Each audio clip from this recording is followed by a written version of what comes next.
باشە مەسعود محەممەد کارێکی جوانی لەسەر کردو بەڵام ئێمە پرسیاری زیاترمان هەیە دەمانێت زانیاری زیاتری شوەربگرین و لەگەڵ سیپان محەممەد کە لە دهۆکەوە خاوەری و چێشتخانەیە گفتوگۆکەین کە ئەم بەیانی میوانی بەرنامەی بەیانی 24 بێت سوپاسێکین کە لەگەڵمان ئامادە و سوپاسێکین بۆ بیرۆکە جوانی هەر هیچ نەبێت واز لە داشخانەکە بێنین هەر هیچ نەبێت دوای کردووە کە هاوڵاتیان بەو شێوەیە لە یەک نزیک بکەونەوە ڕەگە کەسێک بڕوات مەبەستی داشکان نەکەن بەس مەبەستیەوە بێت ئەو نیو سعاتە و 40 دقیقە نانەخوا سعاتێکە نانەخوا دوورکەوێتەوە لە مۆبایل. بەڵێ بەڕێز سیپان وەک خاوەنی چێشخانەکە بە شوێکی ڕاستەوخۆ لە دهۆکەوە لەگەڵمانەیە ئەم کاتت باش بەیانێکی باش و ڕۆژێکی خۆش بۆ ئێوە جارێ پێم بڵێ چ شتێک هاانیای کە چاڵنجێکی بەم شێوەیە بۆ مۆبایل بەکارنێنان دانیت و تاقیکەیتەوە لەسەر خەڵک جا بەس ئەوەش بڵین ئەمە چاڵنجە بۆ ماوەیەکە و تەواوە بێت نامێنێت ئەم چاڵنجە؟ بله گلک ممنون سپیدا همی کردگی باش بید خودی اف بیروکه شنده دست بگیر هم مهرش مبخول گلندگی برادرها یعنی ام درینش نبود در جهه مل کافتریامه یعنی بو من خوش بو ما کسی کش ما صحبت الگلگنات کرد ام راوین ما بخود تست که بیش تشتی کرد ما جربان گلگ تشتی که خوش بو ما تلفنت خود تسلیمی کاپتنه خو کردن ما بخود صحبت کردن و بزنم ساعت اگ بو مرینش نخو گلک پام دید. اف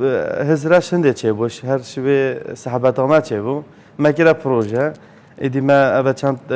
روزه که دست بگیریم و خالق گلک باش تحت یعنی و هنده هزاری دی و مجبور چالنده چه بون خود حسکت در پروژه دیجیتال هر گل یا تلفنه و چه که خوش بو یعنی ما بخود دست بگیریم ما بخود تست کر باش بو ایدی ما بخال یک جدانا هەنا جۆرە جۆر هەنا خەڵک ینی حاجت یانی تەنێداگیش قبیل ناکەن کاکسیپان من ئەو پرسیارەشم کرد خەمی ئەومە چاڵنجەکە زوو تەواو بێ ئەڵێم ئەمە چاڵنجە تەنیا بۆ چەند ڕۆژێکە و یاق چەند هەفتێک یا بەردەوام بە چەمان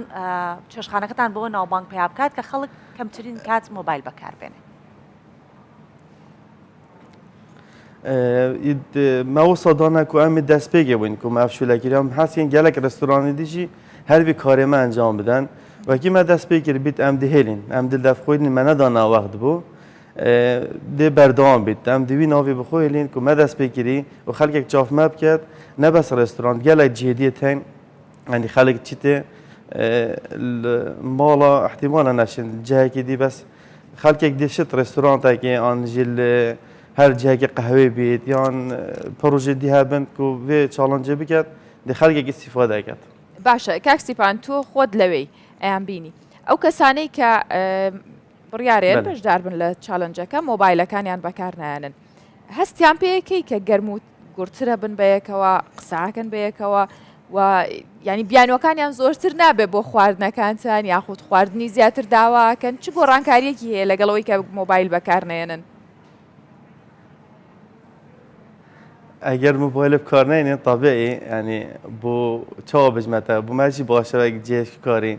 گلک نارینن یعنی گلک وقت به بناتید که ببرینن یعنی دیزی کارابن چون گلک تحمل ناکن به تلفن هم همی فیر بوینه که لازم تلفن بده بکارینان و وقتی تلفن بید صحبت کن هک صحبت بید قهوت براتید شیرینی براتین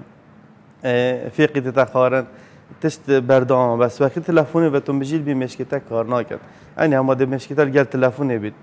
تو برسی نابی تو تینی نابی دلت هناش تشتاد تلفنی و بجیل بید باشە کاکسیپان ما باوە بڵم فەرهەنگێک هەیە لە ناو ئێمەی کورداکە چینە چێشتخانێکە و خێرا داوای خواردنەکەین ئەگەر 10 دقیقە 20 دقیقە پێچە یەکسەر بانگی کەڵسەکەکەڵی کاکە دەمێکە دانیشتوم چاوەڕێم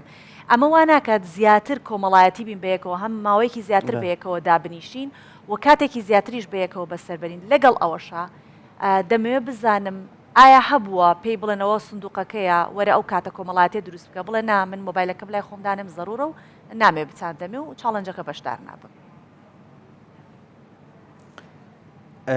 حالات گل دفمه چی بونه کو کاپتون چه اثر میزه و گل آخفتی اوفر بگوتیه گوتی ده 15 ساده بوده خصم کن اگر هی تلفن آخف دانه بیشتن کابرها گوتی اگر تو خیر خصم کی از نشم تلفن آخف دانم و سیر عفو که تلفن آمنا دفمه بید یعنی قابل نکردیه بینایی نهاتی آن تحمل نکردیه یعنی تلفن بدانید اگر همی بلاج جیبید حساب جیبونه اگر هموشی بلاج نشد به تلفن هەندێک کەس هەیە ڕاستە لە بەرەوەی کاروبارەکە بەو شێوەیە بێت باشە گەر من و سۆڤان هاتین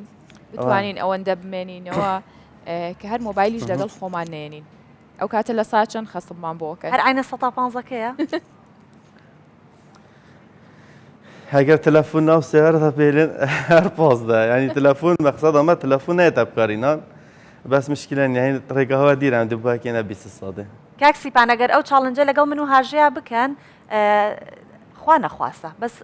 تەسەوری ئەوەکەم ئێوە زەرەر بکەن زەرەرش ناکەن ئیشەڵا چونکە من و هاژە کە یەکتری بینەوەنە لەگەڵ یەکتری قساکەن پێویستمان هەر بە مۆبایل نابێ بیرمانە چێتەوە مۆبایلمانێ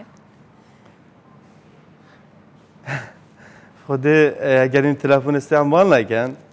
دێ تشتا طلب بکەن جا هەر استیفادەمە تێدا هەیە بلا خەسمژی بیت بلا